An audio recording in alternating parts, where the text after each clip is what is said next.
Hello, I'm Tamara Paget, and today we'll be going over case study 43, migraine headaches. This patient, NB, is a 41-year-old white female. She presents to the primary care clinic with a pounding and throbbing headache. She's had 3 episodes of this in the last month. The pain is localized to the right temple, and she's rating it a 9 out of 10. The pain also is radiating down to her neck. She's having some photophobia and nausea and dizziness, but no vomiting or emesis. She's diagnosed with migraines at 9 years of age. And she knows that these migraines usually do last about 6 hours, and they do not respond to over-the-counter medication. She denies lacrimation or tears or rhinorrhea. She also says that she has no aura with this headache, which is more common than not for migraine headaches. These headaches are not related to her menses. And a little background about her: she's a single mom of 3. All the kids are under the age of 6. She works part-time at Walmart. She's taking nursing school classes at night. She reports that she eats too much chocolate, drinks 3 to 4 caffeinated drinks per day, and sleeps only about 5 hours per night.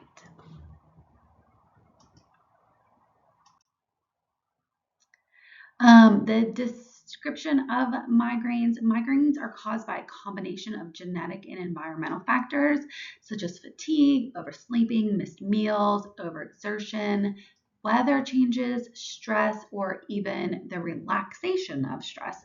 So as you can see, migraines can be pretty much triggered by anything. The common migraine is often unilateral, typically in the temple. Pain is often described as throbbing or pounding, and is moderate to severe intensity. In addition, the common migraine is aggravated by physical activity, is associated with neck pain, and diagnosed after a minimum of 5 episodes, and usually does not have an aura. The classic migraine presents similar in manner as the common migraine, but it is preceded by an aura, and it's diagnosed after a minimum of 2 attacks. Migraines often begin in the early morning hours, build gradually in intensity, reach peak intensity within an hour of onset, and can last from several hours to several days. The immediate post-headache period is often characterized by exhaustion, scalp tenderness, and the recurrence of head pain with any sudden head movement. Associated symptoms include nausea, vomiting, phonophobia, which is the sensitivity to sound, diarrhea, blurred vision, and aphasia, which is impaired comprehension of communication. There can be numbness, tingling sensation, clumsiness, and weakness. Visual disturbances can be presented as hallucinations, such as stars or sparkles. The age of onset is usually childhood, teens, or young adults. Incidence is higher in females than in men. You can see here there's 18% of women and 6% of men. 10% of children are affected. There is a strong family history, but not all people with migraines have a family history. And migraines are usually, they're if they are associated with women, oftentimes are more common around the menses cycles because of the withdrawal of estrogen can be a trigger.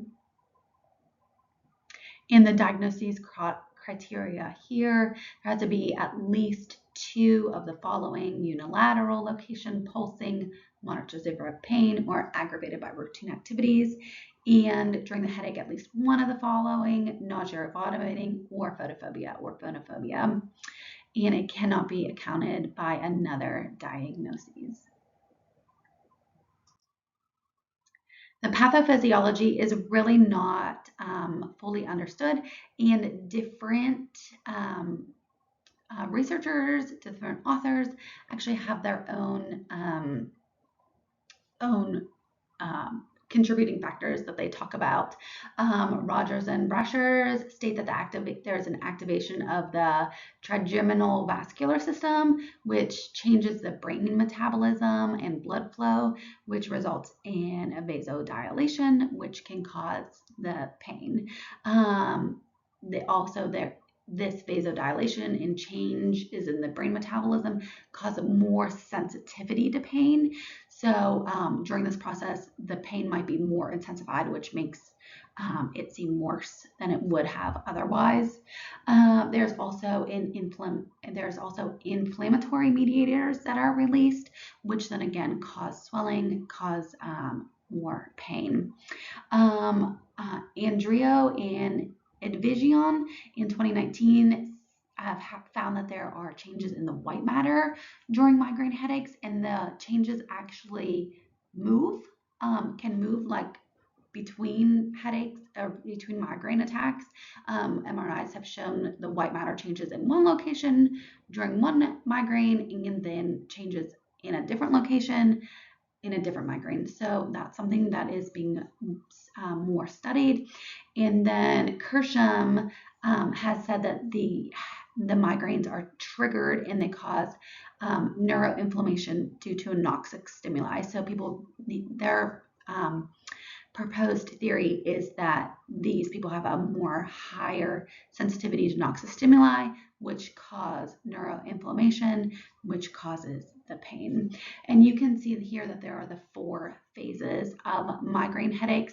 The prodromal, which occurs 24 hours before the migraine, the aura that happens right before the actual physical headache attack itself, which can last 4 to 8 hours, and the postdromal phase, which is actually interesting, similar to a seizure. A lot of people say that they're completely wiped out.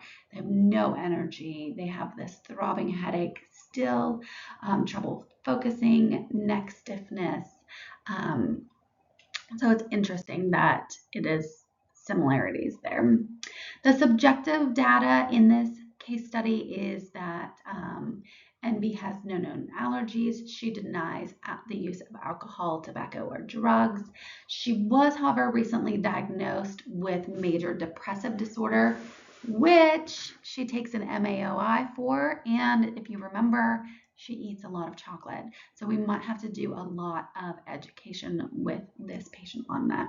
And she also takes medication for acid reflux, which again might not be a contributing factor to her migraine, but she's eating a lot of fast food, she's drinking a lot of coffee, and she's eating a lot of chocolate, which are all, again, contributing factors for reflux.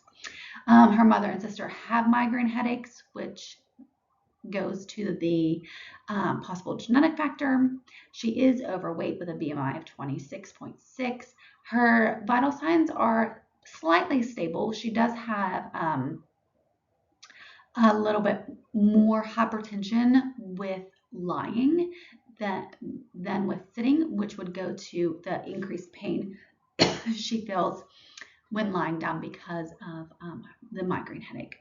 Her physical exam is negative except for tenderness to her head and neck, and her abnormal magnesium of 0.9 is of note because low magnesium has been associated with migraine headaches. So either prescribing magnesium replacements or possibly getting her to incorporate more magnesium-rich foods in her diet would be imperative for this patient. For the role of the advanced practice nurse, again, we're going to do a lot of educating her on possible triggers, avoiding her triggers, and for non-pharmacological management, dietary modifications, stress relief. I don't know, she's a single mom with 3 kids under 6 and taking night classes. I don't know if there's possibility for her to actually have any decrease in her stress level, but we can try with some education, right? We're going to try to support her and give her some encouragement as she's a Christian with the Bible verse, Matthew 11:28. Come to me, all you are weary and burdened, and I will give you rest, which this burnt out mama probably needs quite a lot of rest and a little bit of TLC as well. She might need some medication, whether that be preventative medication or abortive medication, which means you take it when you feel the attack oncoming. She says that she has tried over-the-counter medication. It hasn't worked, so that probably isn't a good choice for her. Some questions to consider. What is one drug that the primary care provider might prescribe initially for prophylactic treatment of migraines in this patient? What are the 5 features of the patient's headaches that help exclude cluster headaches as a potential diagnosis? And what are some non-pharmacological treatments for migraines that the APRN could educate this patient about? And here are my resources. I thank you very much for watching today. And I think hopefully you have learned something about migraine headaches. Have a good day.